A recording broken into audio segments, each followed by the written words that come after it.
Assalamualaikum warahmatullahi wabarakatuh. Waalaikumsalam warahmatullahi wabarakatuh. Rahayu Rahayu Sagung Dumadi. Kulo Surya Ramansa NIM 250201114047 saking UNESA Prodi Pendidikan Bahasa lan Sastra Jawi. Kulo ten mriki badhe nyuwun pirsa tentang babagan sejarahipun Mbah Gadung Barang kalian Bapak Wasis. Assalamualaikum warahmatullahi wabarakatuh. Rahayu Rahayu Sagung Dumadi. Kulo ten mriki kalian Bapak Wasis badhe nyuwun pirsa tentang babagan nggih Mbah Gadung niku wau. Folklor setengah lisan. Jadi asal usulnya kepripun? Mengenai Mbah Gadung itu, saya selaku asli warga Barang, cerita dari bapak ibu leluhur yang masih dahulu diceritakan kepada saya, walaupun tidak lengkap sepengetahuan saya dan saja. Datangnya Mbah Gadung di sini itu menemui Mbah Haji Asari. Mbah Haji Asari itu seorang tokoh yang menguasai tanah dan wilayah perkampungan Barangkawan. Mbah Gadung datang menemui Mbah Haji Asari waktu beliaunya ada di Tegal atau sawah, yang mana beliaunya itu membajak sawah, besoknya itu mau mendaur terus dilanjutkan dengan tanam padi. Tahu-tahu Mbah Gadung itu ambil bambu muda sebelum dikasihkan sama Mbah Haji Ansori. Mbah Haji Ansori itu bertanya, siapa ini? Orang dari mana? Namanya siapa? Nah, kamu tidak perlu tahu nama saya itu dari mana. Itulah kelebihan Mbah Gadung jati dirinya disembunyikan. Yang penting bambu muda ini aja kamu belah jadi kecil-kecil untuk buat tali. Ini bahasanya padi muda itu dari sini bilangnya ini. Jadi untuk mengikat padi muda untuk ditanam kelanjutan di besok. Habis itu Mbah Haji Ansari itu terkejut, loh, orang baru tahu kenal aku kok sudah tahu maksud dan keinginan hajatku besok itu mau tanam padi, kok tahu? Itu kagetnya Mbah Haji Ansari. Sudah nak, begitu aja ini kami kira Mbah pamit. Jadi Mbah Haji Ahmad Gadung itu pamit, pergi lagi. Habis itu sore pulang Mbah Haji Ansari perutnya sakit, dia itu manggil saudara-saudaranya, termasuk ada Mbah Tambah dan yang lain untuk dikumpulkan. Maksud dan tujuannya dari saudara-saudara Mbah Ansari dikumpulkan yaitu untuk menemukan Mbah Haji Ahmad Gadung yang tadi yang memberikan bambu muda. Untuk apa? Kayaknya Mbah Haji Ansari ini sakitnya itu luar biasa. Kayak umur sudah tidak ada lagi atau tidak nutup lagi atau sudah kayak kehabisan. Dan saudara dikumpulkan untuk mencari Mbah Gadung. Akhirnya Mbah Gadung dicari ketemu habis itu kembali ke Mbah Haji Ansari, tanya, kenapa nak? Saya sakit Mbah. Sakit apa? Yang saya rasakan perut saya itu luar biasa sakitnya. Oh gitu kan nak? Oh gini Mbah, saya mau menyerahkan tanah di lokasi daerah Barangkawan sini, semuanya terserah Mbah. Mau jadikan apa terserah Mbah. Saya doakan Mbah yang saya bisa sembuh. Oh gitu tanah. Habis itu dikasihkan jebor untuk air secukupnya diminumkan kepada Mbah Haji Ansari. Habis itu diminum langsung enakan, bisa sembuh lagi. Nah, saya sudah berucap mau menyerahkan tanah saya yang ada di Barangkawan ini. Saya pasrahkan sepenuhnya kepada Mbah Haji Ahmad Gadung. Oh gitu tanah. Kalau gitu nah ambil pucuk ori. Nah, pucuk ori itu pupusnya yang kecil, kira-kira itu 3 kilanan. Diambil berapa biji, Mbak? Ambil 3 biji. Nah, untuk apa, Mbak? Nanti ini kamu lempar semaumu, sesukamu, kamu lempar. Habis itu aku tak pamit dulu. Jadi Mbak Gadung tidak menetap di sini, Mas. Jadi selalu datang pergi, itu Mbak Gadung. Terus habis itu Mbak Haji Ansari itu ambil pucuknya apa itu bambu muda, dilempar, semuanya dilempar. Berapa hari lagi Mbak Haji Ahmad Gadung itu datang, Mas. Ya apa nak? Apakah bambunya sudah dilempar? Sampun, Mbak. Kalau sudah, mari dicari sama-sama. Habis itu dicari sama-sama Mbak Haji Ahmad Gadung sama Mbak Haji Ansari. Ketemu yang pertama mungkin di sini. Ini untuk masjid. Masjid ini ya. Masjid ini. Nah, habis itu yang kedua diambil lagi, ketemu untuk makam. Makam yang ini. Belakangnya masjid ini tadi, Mas. Berarti makamnya Radang Marang. Ya, termasuk lokasi Mbak Haji Ahmad Gadung sama lokasi makam keluarga, makam umum wilayah Barangkoman yang di belakang masjid. La ilaha illallah al-malikul haqqul mubin Muhammadur Rasulullah Shadiqul wa'dil amin eling sira manungsa. Habis itu yang ketiga dicari lagi, ada jalan raya ini, Mas. Jadi jalan raya ini produk dari Mbak Haji Ahmad Gadung. Sebelumnya itu jalannya itu yang tadi kita lewati, Mas.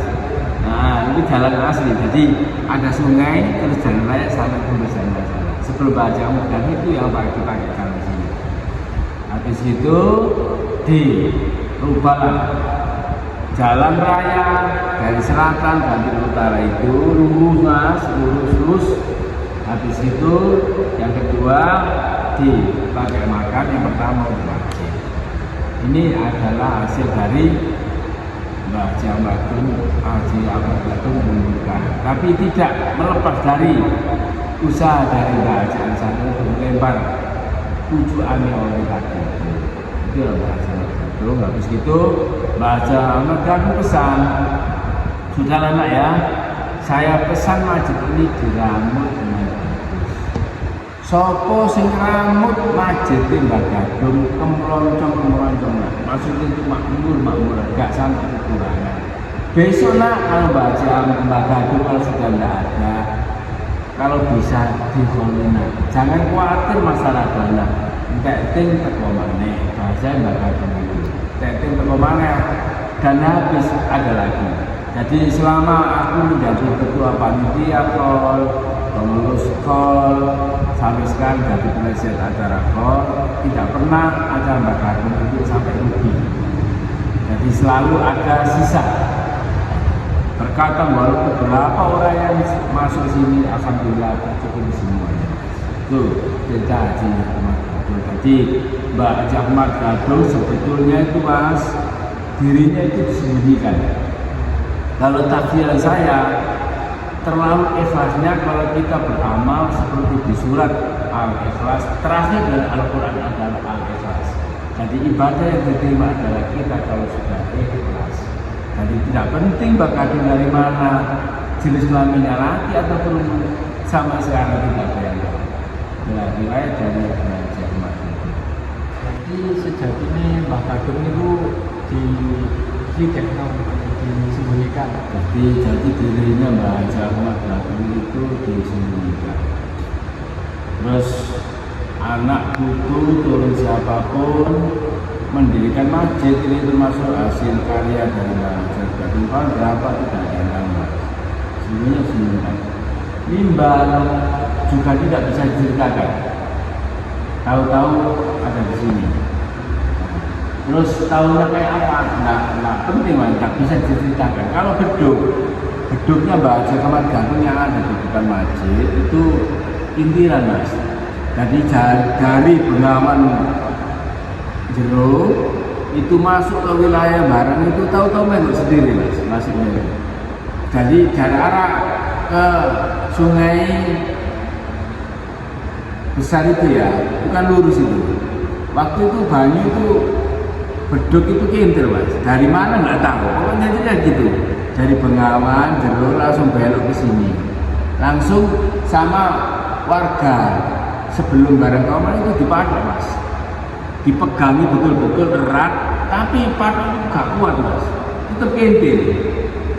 Sampai di depan masjid sini sama orang-orang di patok, tapi nggak kintir. Gitu loh, karena beduk itu habis gitu beduk itu diangkat terus taruh sini ya.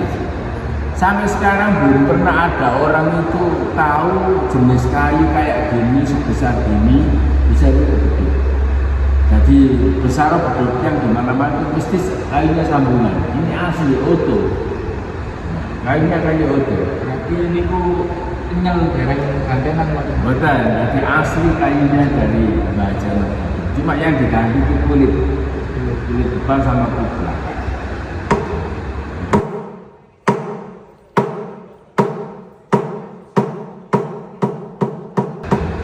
Itu riwayatnya riwayat beduk. Kayak kayu gini kapan datangnya tidak ada. Cuma orang yang dikerjakan di sini termasuk orang dari Melawi ceritanya dari itu waktu itu tanam jagung. Sore mau nyiram sama tukangnya nih mbak, tak pamitan dulu mau nyiram jagung. Wes nak tutup lo kali di kok itu kerjaan di masjid ini tukang tuh dikerjakan langsung mas, diselesaikan sampai akhir. Borongan. Enggak borongan, enggak tahu, cuma yang dikerjakan mau selesai, tapi orangnya itu mau pamit untuk nyiram jagung. Tapi bakal wis tanah itu no di CAE negara ke masjid mbak itu ditutup no. Habis itu sore pulang tidak ke rumah, duduk ke ladang.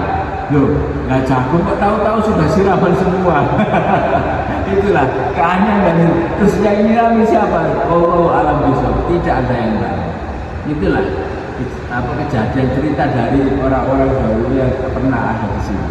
Berarti sama sekali belum ada. Belum. Mimbar termasuk ini juga tinggal dari baju kaki cuma dicat ulang. Dicat ulang diperbarui bagaimana pantasnya, dan itu tetap diutuh.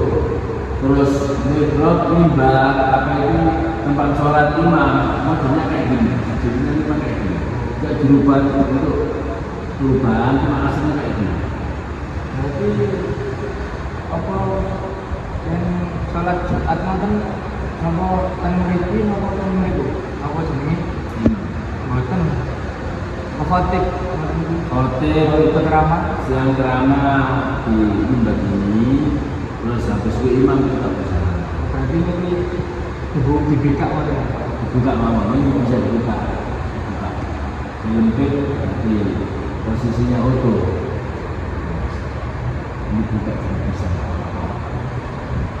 Ini asli, ini adalah terus posisinya mimbar tetap tidak sama dengan imam. Walaupun ada orang membiayai membongkar hajat, imam sama mimbar disejajarkan sama lurus, tidak boleh. Tetap ini ciri khas dari Mbah Haji Kamar Gantung. Termasuk dari jati-jatinya ini asli dari Mbah Haji. Cuma ini ditinggikan lagi, kurang lebih 2,5 meter. Nah, ini. La ilaha illallah al-malikul haqq. Terus ini dulu waktu banjir besar, masjid itu timbul mas, nggak tenggelam. Jadi masjid ini banjir seberapapun besarnya tidak pernah tenggelam. Jadi tetap untuk Jumatan tetap bisa dan jamaah rutin 5 waktu bisa dikerjakan. Saya di sini sampai umur segini 54 tahun ini pesan Mbak Gadung itu mau tertutup air kalau sini banjir. Kira-kira kalau bisa gini air turun terus turun. Nggak pernah sama pesan Mbak Gadung itu kelebihan atau dilewati air. Jadi di pesanan itu gitu, kurang satu sab ini air terus turun. Jadi nggak pernah orang ziarah ini banjir sampai sekarang. Tahun saya. Berarti apa upacara adat ngoten di hall niku Pak. Untuk acara hall Mbak Gadung itu sudah sampai hari ini tuh 115 tahun. Jadi Mbah Haji Ahmad Gadung meninggalnya itu tertera di Pesarian tahun 1911. Nah sekarang tahun 2026 jadi hallnya Mbah Gadung, meninggalnya Mbah Gadung sudah 115 tahun. Dan itu diperingati acara hall Mbah Gadung atau kematiannya dari Mbah Haji Ahmad Gadung itu tiap tanggal 10 Syawal. Kalau 10 Syawalnya itu hari Jumat, biasanya dimajukan hari Kamisnya. Kalau tidak begitu diunjukkan hari Sabtunya. Kalau pas tanggal 10 hari Jumat, itu dari dulunya memang kayak gitu. Terus misal wonten kepercayaan rakyat wonten apa wonten? Untuk kepercayaan rakyat sebelumnya kemungkinan belum Islam betul. Terus kesininya Mbah Haji Ahmad Gadung itu sudah barang tentu intinya adalah penyebaran agama Islam. Jadi kita itu semua masyarakat sini itu merasa berhutang budi, merasa bersyukur, merasa berterima kasih dengan adanya kedatangan Mbah Haji Ahmad Gadung, yang mana beliaunya itu menyembunyikan jati diri. Dia tidak pamer saya dari wilayah ini tidak. Tapi Mbah Haji Ahmad Gadung mengatur pesan masjid Mbah Haji Ahmad Gadung harus betul-betul dijaga. Yang mana kegiatan sholat 5 waktu, apapun yang ada di ajaran agama Islam, Mbah Haji Ahmad Gadung betul-betul wanti-wanti untuk dilestarikan. Terus ten pesarian itu wonten barang apa wonten hubungane kalian Mbah Gadung? Kalau cerita dari masyarakat sini, adanya Mbok Rondo Bareng itu keluarga kerabat dari Mbah Sunan Giri, di mana waktu itu Mbok Rondo Bareng itu dikunjungi sama Mbah Sunan Giri. Mbah Sunan Giri ada tugas mendadak, pusakanya itu berupa keris tertinggal, Mas. Nah, habis gitu Mbah Sunan Giri sudah di Keraton Kedaton Gresik, teringat, oh iya pusakaku ketinggalan di rumahnya Mbah Rondo Bareng. Habis gitu beliaunya mengutus santrinya yang terkenal dengan sebutan Mbah Boyopati. Habis gitu Mbah Boyopati ke sini, bukan nggak tahu waktu malam atau siang, itu mengambil keris. Mengambil kerisnya itu dia itu dengan kesaktian, nggak ujuk-ujuk dodok-dodok, Mbah saya mau ambil keris. Jelas tidak dikasih. Kenapa? Soalnya kerisnya ini bukan keris sembarangan, kerisnya Mbah Sunan Giri.